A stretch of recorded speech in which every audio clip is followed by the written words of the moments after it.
I'm about to tell you a story about three stewards, not the Three Stooges. So I think we better pray first. Will you pray with me? May the words of my mouth and the meditations of our hearts be acceptable in your sight, O God, for you are our rock and our Redeemer. Amen.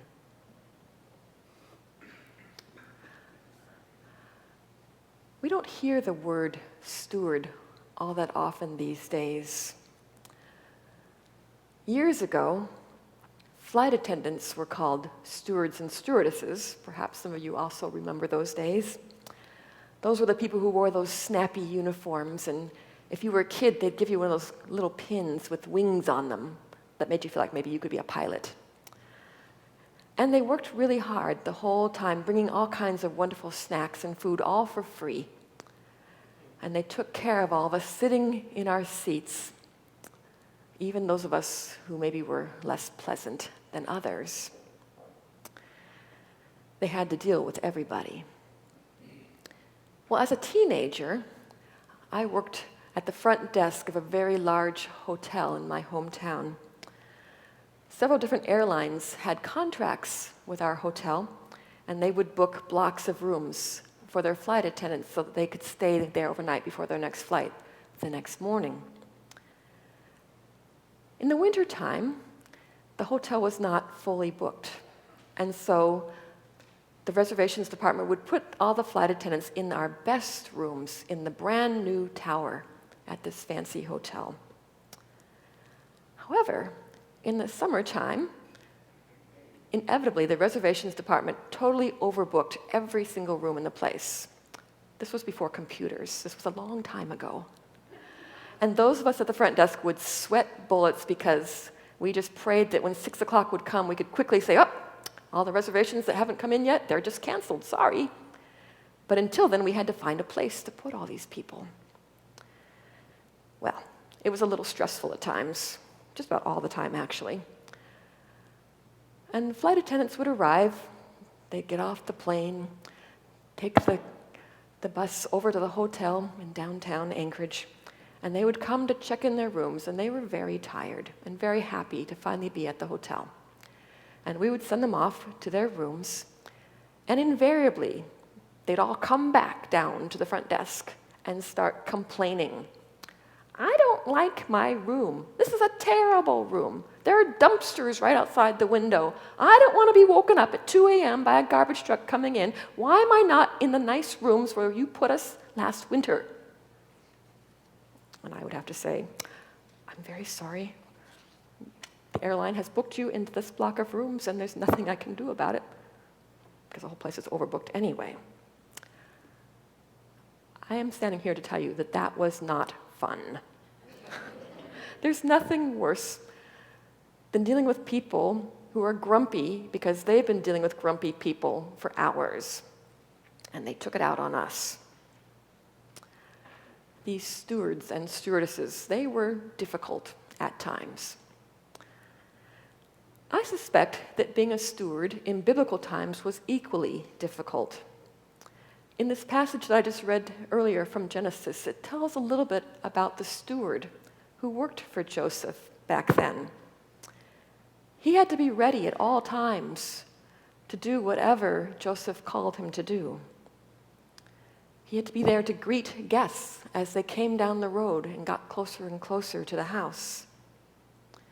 We're told in this passage that when Joseph saw his baby brother coming with his other brothers, he said to the steward at his house, you can almost hear him doing that, bring the men into the house, slaughter an animal and make ready because they're going to have lunch with me today.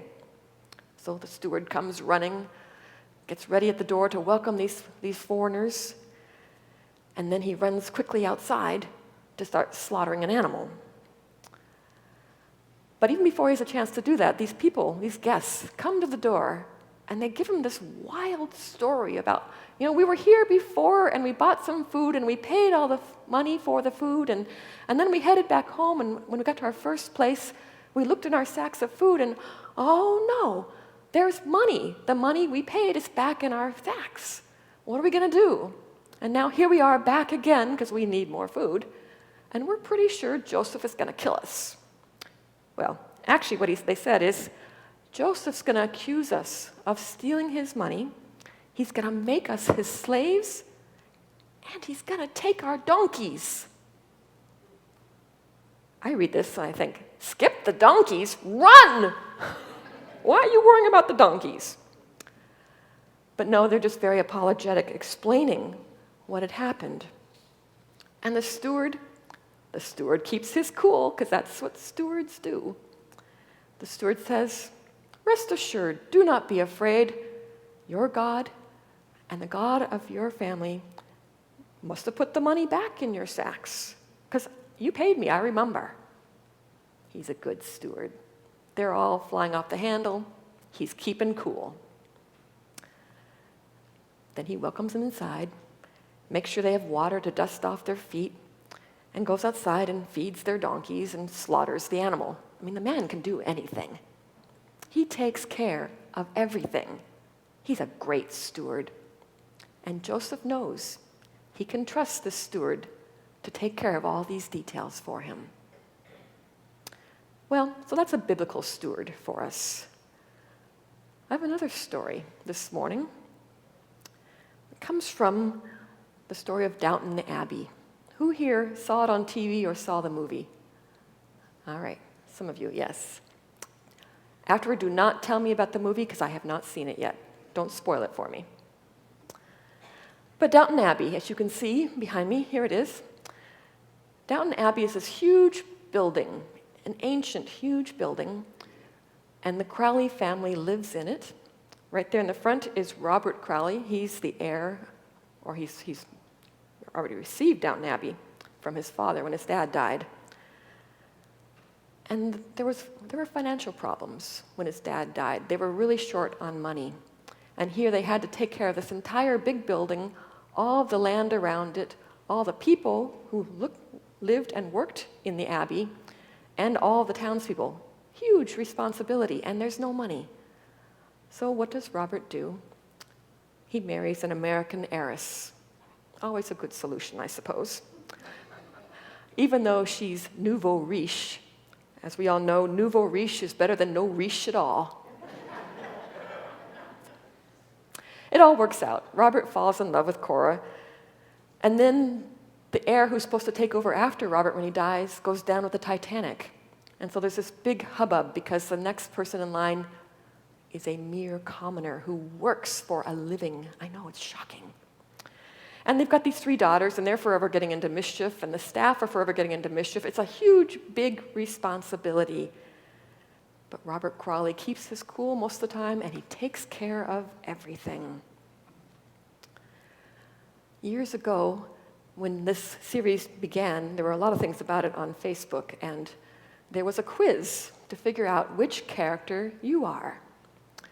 I had more free time then, so I thought, well, I'll take the quiz. But I had this picture in my mind. Here's Daisy behind me.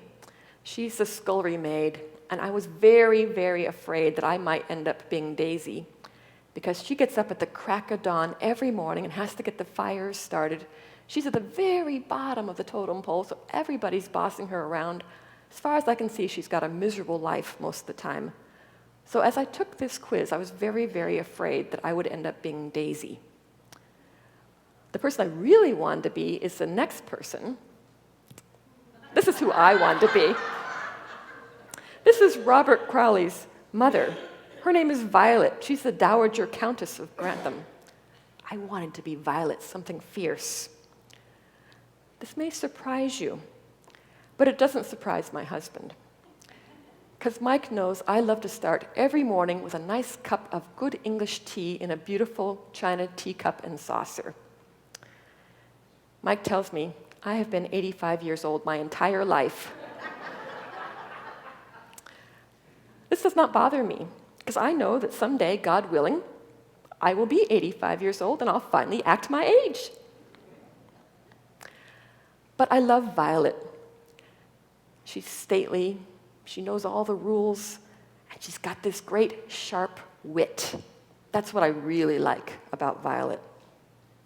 She says things like, I don't dislike him, I just don't like him, which is quite different. Of course it would happen to a foreigner. No Englishman would dream of dying in someone else's house. Principles are like prayers. Noble, of course, but awkward at a party. Somebody says to her, I'll take that as a compliment. Violet says, I must have said it wrong. She nearly falls out of an American-designed swivel chair, and she says, why must every day involve a fight with an American? She says, I will applaud your discretion when you leave. Someone says to her, how you hate to be wrong. And Violet says, I wouldn't know. I'm not familiar with the sensation. I love Violet. I want to be Violet and say things like that. So I took this quiz, fearful that I might end up being Daisy, hoping beyond hope that I could be Violet. And at the end of the quiz, this is who I was. I'm Robert Crowley, the Earl of Grantham. At least I didn't end up being Daisy, right? And on the bright side, I get to go to all the fancy dinners and all the fancy balls. But I've got this huge responsibility. I've got that huge old building to take care of, all the staff, my entire family, all the people all around us, all the land all around us. Robert handles it so well. I don't know how he does it. And yet, we inherited this huge responsibility from people of previous generations, and they expect us to keep it going. That's not an easy thing to do. But Robert does it. Robert is the steward of Downton Abbey. And here's the twist. I'm thinking that all of us are the steward of this wonderful church that we have inherited from people who went on before and have entrusted us with it to continue the good work that happens through St. John's. It's up to us now. As the reading from 1 Corinthians says, think of us in this way, as servants of Christ and stewards of God's mysteries. It is required of stewards that they be found trustworthy. It goes on to say, we're not supposed to judge ourselves or anyone else. God will judge us later. In the meantime, our job is to be good stewards, like that one in biblical times in Joseph's household, like Robert. God calls us to be good stewards, to be trustworthy. God has trusted us with so much, and it is our job to take that responsibility and pray to God that we'll be found trustworthy when God judges us. I know this is a huge responsibility, but here's something that will help us, I think. On December 1st, we're going to have another Downton Abbey tea here. So I recommend that we all gather again on that date and sit and drink tea out of beautiful china teacups and talk about what we're going to do next as God's trustworthy stewards of St. John's. Amen?